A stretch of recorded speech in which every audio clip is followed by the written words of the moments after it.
परिचय। छात्रों, आज हम जैव प्रौद्योगिकी और इसके प्रक्रमों को जानेंगे। क्या कोई शब्द जैव प्रौद्योगिकी को परिभाषित कर सकता है? हाँ सर। सर, ये एक प्रौद्योगिकी है जिसका उपयोग उत्पादों को रूपांतरित करने और मानव जीवन हेतु उन्हें उपयोगी बनाने के लिए किया जाता है। बहुत अच्छे। वे प्रक्रम क्या हैं जिन्हें हम जैव प्रौद्योगिकी में शामिल करते हैं? सर, इसमें कृत्रिम डीएनए का निर्माण शामिल है। सही कहा। डीएनए का क्या अर्थ है? सर, डीऑक्सीरिबोन्यूक्लिक अम्ल। सही कहा। तो आओ इस पाठ में हम जैव प्रौद्योगिकी के सिद्धांत और प्रक्रमों के बारे में विस्तार से चर्चा करेंगे।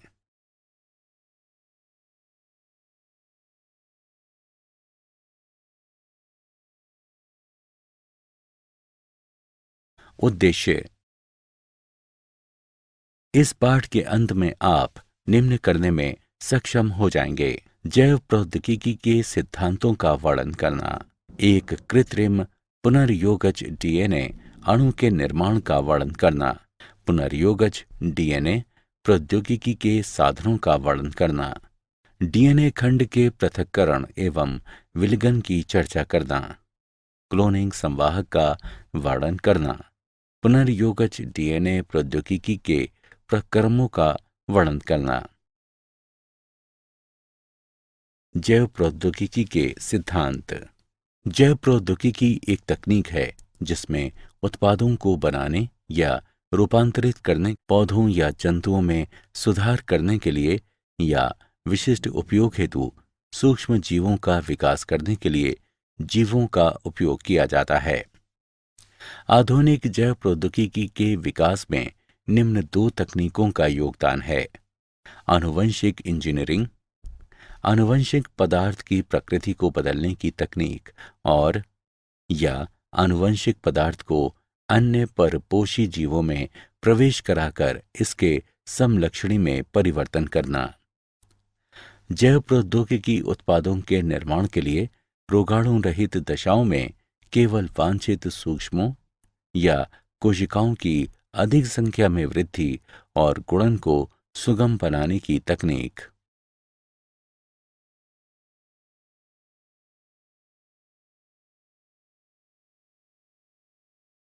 आनुवंशिक इंजीनियरिंग के सिद्धांतों का विकास। संकरण उत्पादों में सुधार के लिए पादप प्रजनन और जंतु प्रजनन में उपयोग की जाने वाली पारंपरिक विधि है। इसमें प्रायः वांछित जीन के साथ साथ अवांछित जीन का समावेश भी हो जाता है। संकरण की कमियों को दूर करने के लिए आनुवंशिक इंजीनियरिंग द्वारा पुनर्योगज डीएनए विकसित किया जा सकता है। विजातीय डीएनए या कृत्रिम डीएनए से जुड़ा परपोषी डीएनए पुनर्योगज डीएनए कहलाता है। प्रतिकृति का मूल डीएनए का अनुक्रम है, जिस स्थान पर प्रतिकृतियन या एक गुणसूत्र प्लाज्मिड या वायरस पर शुरू होता है। जीवाणु, प्लाज्मिड तथा छोटे वायरसों सहित छोटे डीएनए के लिए एकल मूल ही पर्याप्त है। बड़े डीएनए में अनेक मूल होते हैं और डीएनए प्रतिकृतियन उन सभी मूलों पर शुरू होता है।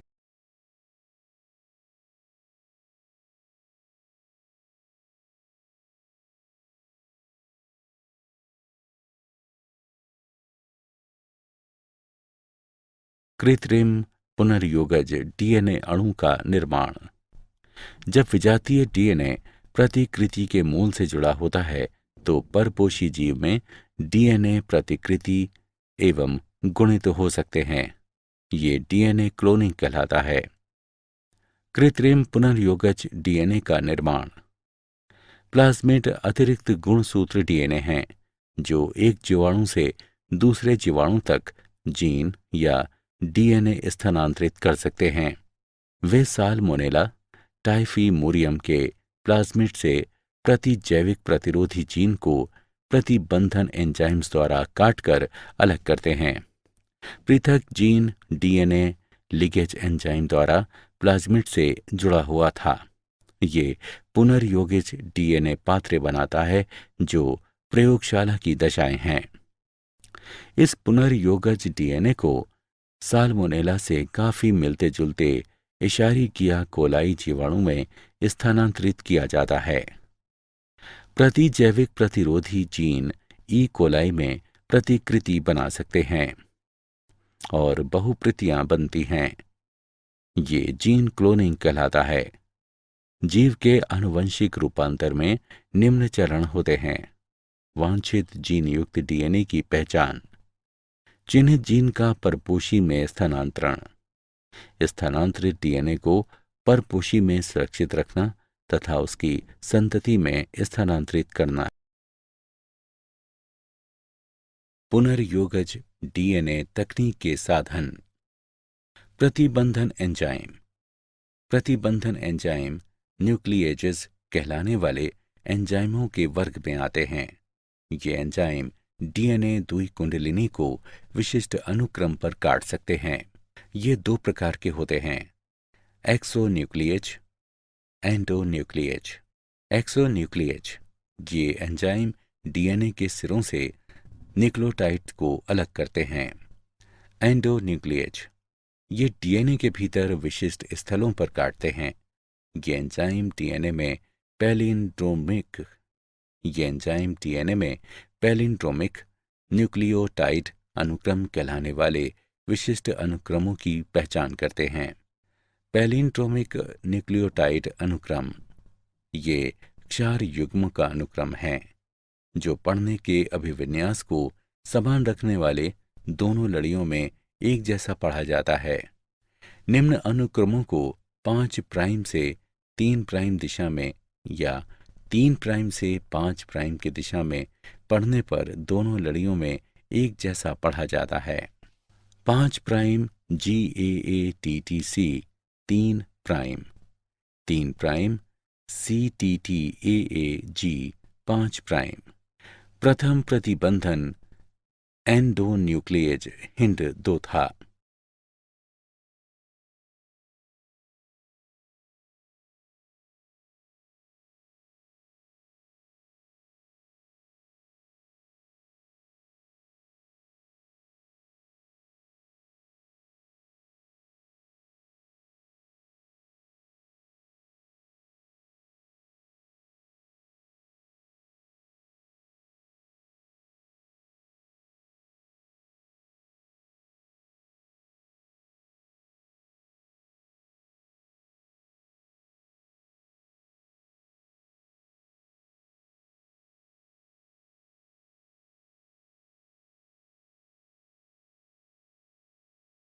प्रतिबंधन एंडोन्यूक्लिएज एंजाइम की क्रिया द्वारा पुनर्योगज डीएनए के निर्माण में चरण। कुछ जीवाणुओं में प्रतिबंधन एंजाइम प्राकृतिक रूप से पाए जाते हैं और विषाणुओं के विरुद्ध रक्षा तंत्र के रूप में कार्य करते हैं। प्रत्येक प्रतिबंधन एंजाइम एक विशिष्ट स्थल यानी पहचान स्थल पर काटता है जहां न्यूक्लियोटाइड्स का एक विशिष्ट अनुक्रम पाया जाता है। प्रतिबंधन एंजाइम EcoR1 में निम्न पहचान स्थल होते हैं: GAATTC, CTTAAG। इसका अर्थ है कि EcoR1 इस अनुक्रम में केवल G और A के बीच काटेगा। चरण 1, EcoR1 के लिए पहचान स्थल युक्त डीएनए का एक खंड नीचे दिया गया है। चरण 2, EcoR1 डीएनए लड़ी को पहचान स्थल पर काटता है G और A के बीच। चरण 3, डीएनए लड़ी विखंडित हो जाती है। इससे खुले न्यूक्लियोटाइड्स या चिपचिपे छोर वाले डीएनए खंड उत्पन्न होते हैं। अन्य प्रतिबंधन एंजाइम उदाहरण के लिए हिंड 2 में सीध में काटता है और बंद न्यूक्लियोटाइड वाले डीएनए खंड उत्पन्न करता है। ये खंड अनासंजी सिरे कहलाते हैं। चिपचिपे सिरे और अनासंजी सिरे एक अन्य डीएनए एंजाइम लीकेज द्वारा बंधन कहलाने वाली प्रक्रिया में आपस में जोड़े जा सकते हैं। डीएनए लीकेज डीएनए की मरम्मत और प्रतिकृतियन में शामिल होते हैं। लीकेज का कार्य बंधन कहलाने वाली प्रक्रिया में डीएनए खंडों को पुनः जोड़ना है। डीएनए खंड 4 युग्म रेखण का उपयोग करके आपस में जुड़ जाते हैं। डीएनए के एक खंड के खुले न्यूक्लियोटाइड्स दूसरे डीएनए खंड के लिए 4 युग्मों द्वारा आकर्षित किए जाते हैं। खंड एंजाइम डीएनए लीकेज द्वारा जुड़े होते हैं, जो खंडों को उनकी शर्करा फॉस्फेट रीढ़ पर जोड़ते हैं। यदि डीएनए खंड अलग अलग स्रोतों से है तो पुनर्योजन डीएनए उत्पन्न होता है।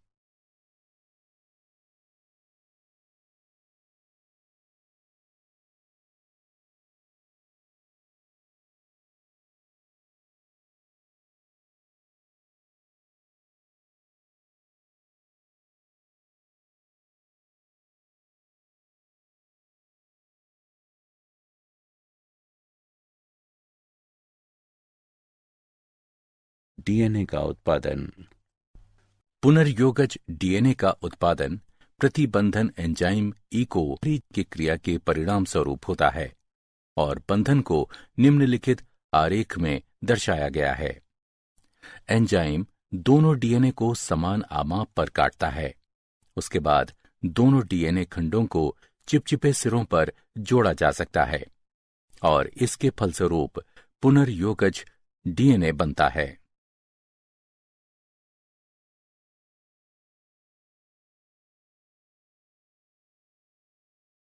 डीएनए खंड का पृथक्करण एवं विलकन। डीएनए खंडों को जेल इलेक्ट्रोफोरेसिस यानी विद्युत कण संचलन का उपयोग करके अलग किया जा सकता है। विभिन्न आकार वाले अणुओं को सरंध्री स्पंज जैसे मैट्रिक्स में अलग करने के लिए इलेक्ट्रोफोरेसिस में विद्युत धारा का उपयोग किया जाता है। बड़े अणुओं की तुलना में छोटे अणु जेल रंध्रों से बहुत आसानी से गति करते हैं। फिल छात्र जो सैमब्रुक और बिल सागडेन ने अत्यधिक शुद्ध समुद्री घास से बने एगारोज जेल का उपयोग करके डीएनए इलेक्ट्रोफोरेसिस तकनीक विकसित की है। जेल को विद्युत प्रवाहित होने वाले लवण विलयन से भरे टैंक में डुबोया जाता है। पिपेट का उपयोग करके डीएनए प्रतिदर्श को एगारोज जेल में बने स्थानों में लाता जाता है। डीएनए प्रतिदर्श रंगहीन होते हैं, लेकिन शोधकर्ता नीले रंग की ट्रैकिंग डाई मिलाते हैं। इससे प्रतिदर्शों को लादना और जेल से होकर डीएनए प्रवासन को आंखों द्वारा देखना आसान हो जाता है। डीएनए रीढ़ में स्थित फॉस्फेट समूह ऋणात्मक आवेशित ऑक्सीजन लेकर डीएनए अणु को पूरी तरह से ऋण आवेशित कर देते हैं।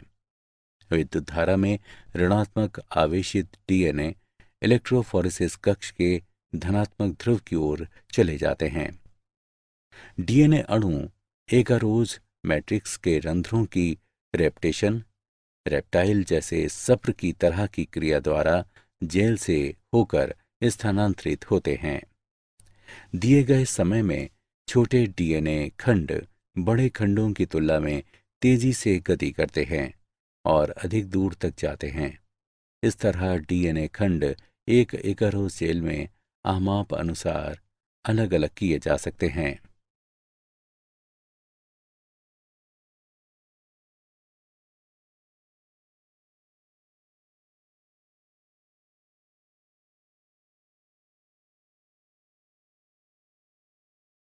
क्लोनिक संवाहक। एक डीएनए अणु जो विजातीय डीएनए को एक परपोषी की कोशिका में ले जाता है, जीवाणु कोशिका के भीतर प्रतिकृति बनाता है और स्वयं की अनेक प्रतियां उत्पन्न करता है और विजातीय डीएनए क्लोनिंग संवाहक कहलाता है। क्लोनिंग संवाहक प्रतिबंधन एंजाइमों के लिए अगले महत्वपूर्ण साधन हैं। सामान्य क्लोनिंग संवाहक प्लाज्मिड और जीवाणुभोजी हैं। एक संवाहक में क्लोनिंग को आसान करने के लिए निम्न विशेषताओं की आवश्यकता होती है। प्रतिकृतियन की उत्पत्ति यानी मूल। यह एक अनुक्रम है जहां से प्रतिकृतियन की शुरुआत होती है और डीएनए का कोई भी टुकड़ा जब इस अनुक्रम से जुड़ जाता है तो अगली कोशिकाओं में प्रतिकृतियन कर सकता है। वर्ण योग्य चिन्हक। मूल ओरी के साथ संवाहक को वर्ण योग्य चिन्हक की भी आवश्यकता होती है जो रूपांतरजों और अरूपांतरजों की पहचान करने में सहायता करते हैं। उदाहरण के लिए एम्पिसिलिन, क्लोरैम्फेनिकोल, टेट्रासाइक्लिन आदि जैसे प्रतिजैविकों के प्रति प्रतिरोध क्रोडित करने वाले जीनों का वर्ण योग्य चिन्हकों के रूप में उपयोग किया जाता है। रूपांतरण ये एक प्रक्रिया है जिसके द्वारा एक डीएनए खंड को परपोषी जीवाणु में प्रवेश कराया जाता है।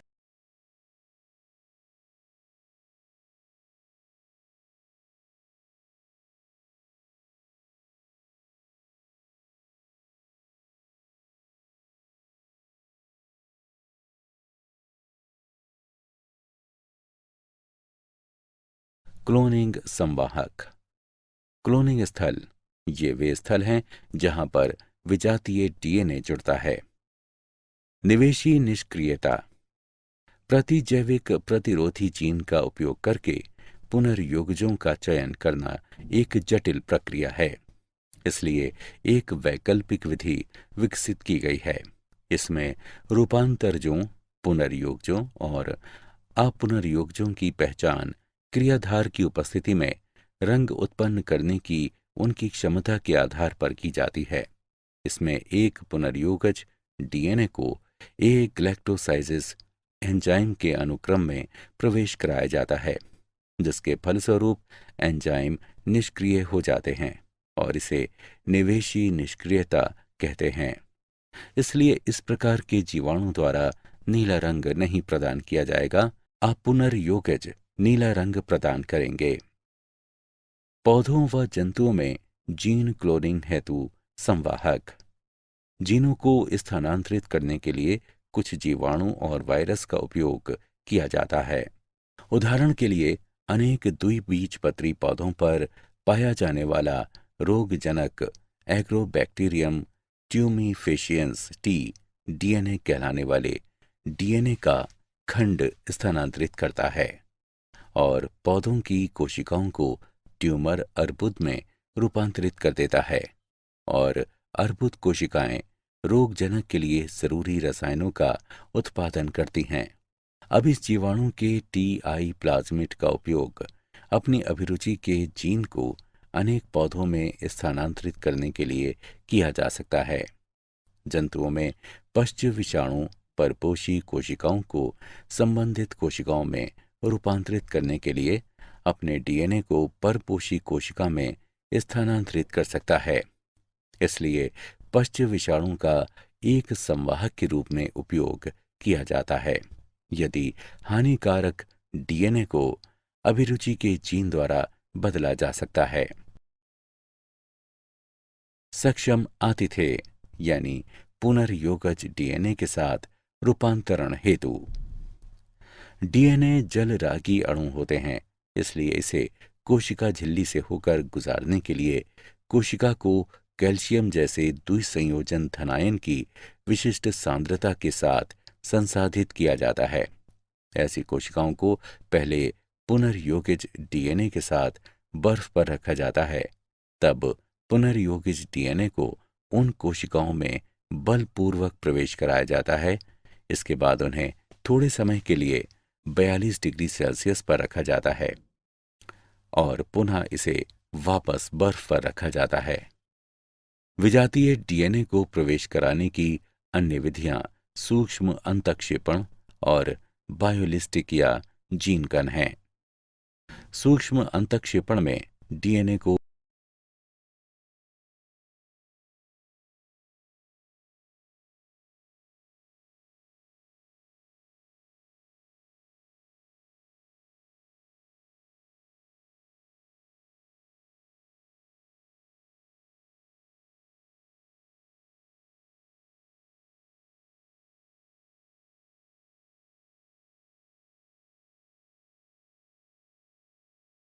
पुनर्योगज के पराक्रम।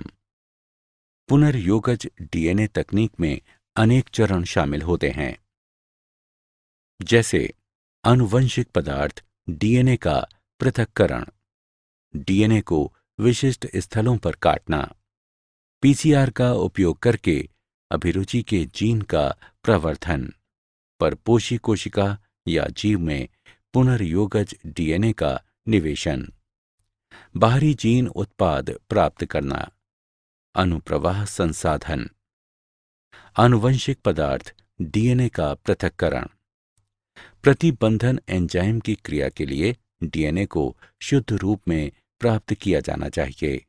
ये लाइसोजाइम, सेल्यूलोज, काइटिनेज जैसे एंजाइमों से जीवाणु कोशिकाओं को संसाधित करके किया जाता है। डीएनए हिस्टोन, प्रोटीन और आरएनए के साथ गुंधे रहते हैं। आरएनए को रिबोन्यूक्लेज से उपचारित करके, जबकि प्रोटीन को प्रोटीएज से उपचारित करके अलग किया जाता है। अन्य अणुओं को उचित उपचार द्वारा अलग किया जाता है और अनंत गुत्वा द्रुत शीतित एथेनॉल मिलाने से शोधित डीएनए अवक्षेपित हो जाता है। डीएनए को विशिष्ट स्थलों पर काटना। शोधित अणुओं को इष्टतम परिस्थितियों में रखने पर प्रतिबंधन एंजाइम का उपयोग किया जाता है। प्रतिबंधन एंजाइम की वृद्धि जांचने के लिए पाचन एगारोज जेल इलेक्ट्रोफोरेसिस का उपयोग किया जाता है। पुनर्योगज डीएनए तैयार करने के लिए स्रोत डीएनए से काटा गया अभिरुचि का जीन तथा खाली जगह के साथ कटे हुए संवाहक को मिश्रित किया जाता है और लिगेज मिलाया जाता है।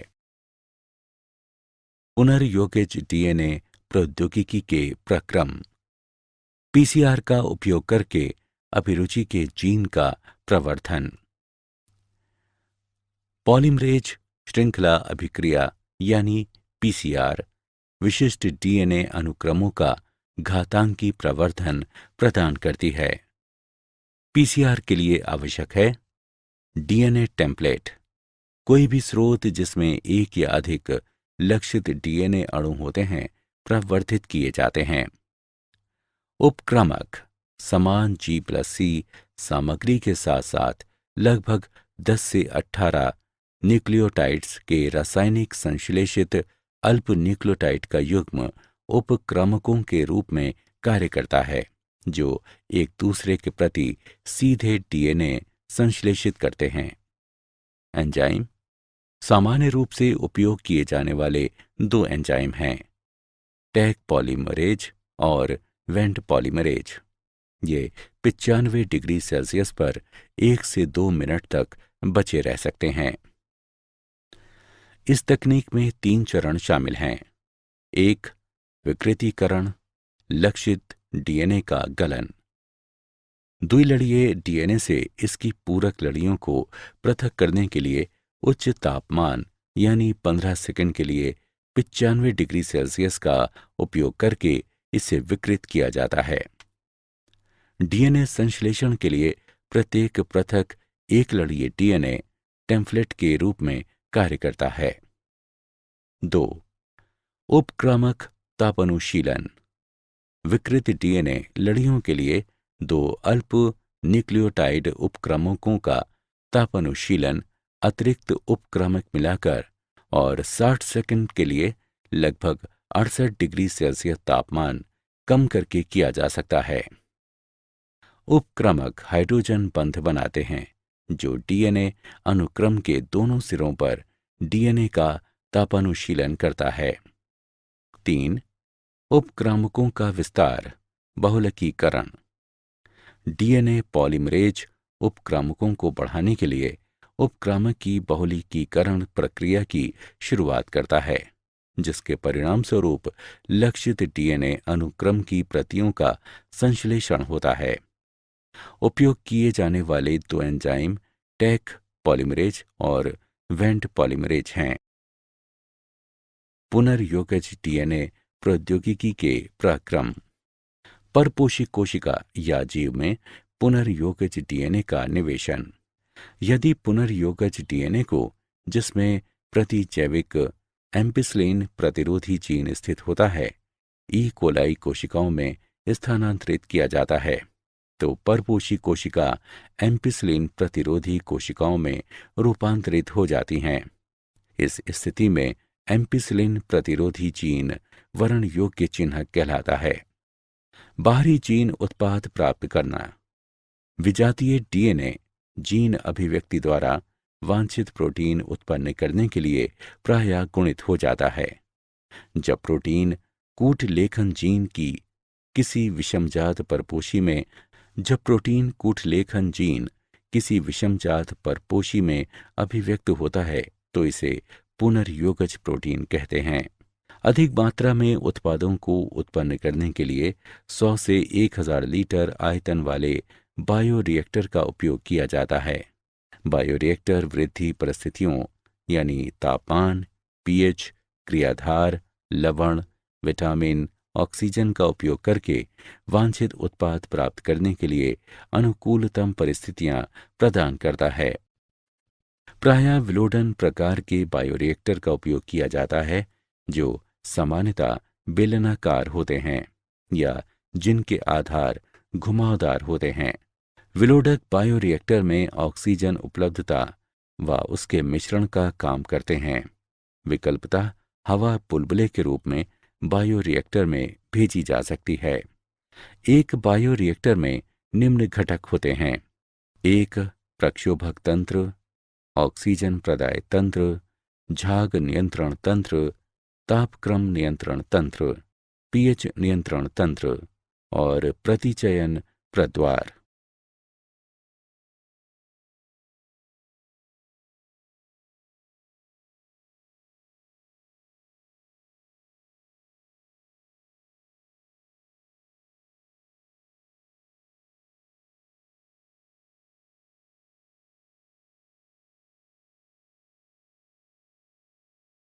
पुनर्योगज डीएनए प्रौद्योगिकी के पराक्रम।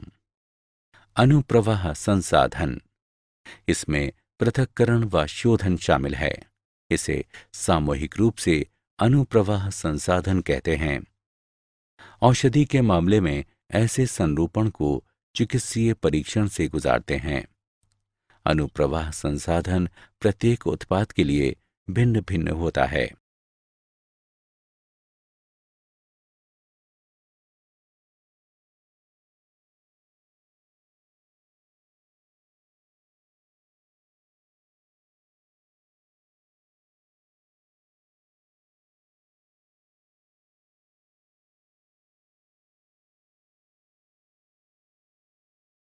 क्या आप जानते हैं आनुवंशिक रोगों से नवजात शिशुओं की मृत्यु के बारे में पहले से डॉक्टरों को ये पता कि इसके लिए कौन दोषी है चल जाता है। अब वैज्ञानिकों ने नियमित चिकित्सा देखभाल के लिए जीन मैपिंग के करीब पहुंचकर एक सप्ताह के बजाय कुछ ही दिनों में उन शिशुओं के डीएनए के कुट लेखन का एक तरीका खोज लिया है। सिर्फ 50 घंटों में हम नवजात शिशु के जीनोम का विकोडन और व्याख्या कर सकते हैं। सारांश। आइए हमने जो कुछ सीखा है उसे संक्षेप में दोहराएं। जैव प्रौद्योगिकी एक तकनीक है जिसमें उत्पादों को बनाने या रूपांतरित करने, पौधों या जंतुओं में सुधार करने के लिए या विशिष्ट उपयोग हेतु सूक्ष्म जीवों का विकास करने के लिए जीवों का उपयोग किया जाता है। संकरण की कमियों को दूर करने के लिए आनुवंशिक इंजीनियरिंग द्वारा पुनर्योगज डीएनए विकसित किया जा सकता है।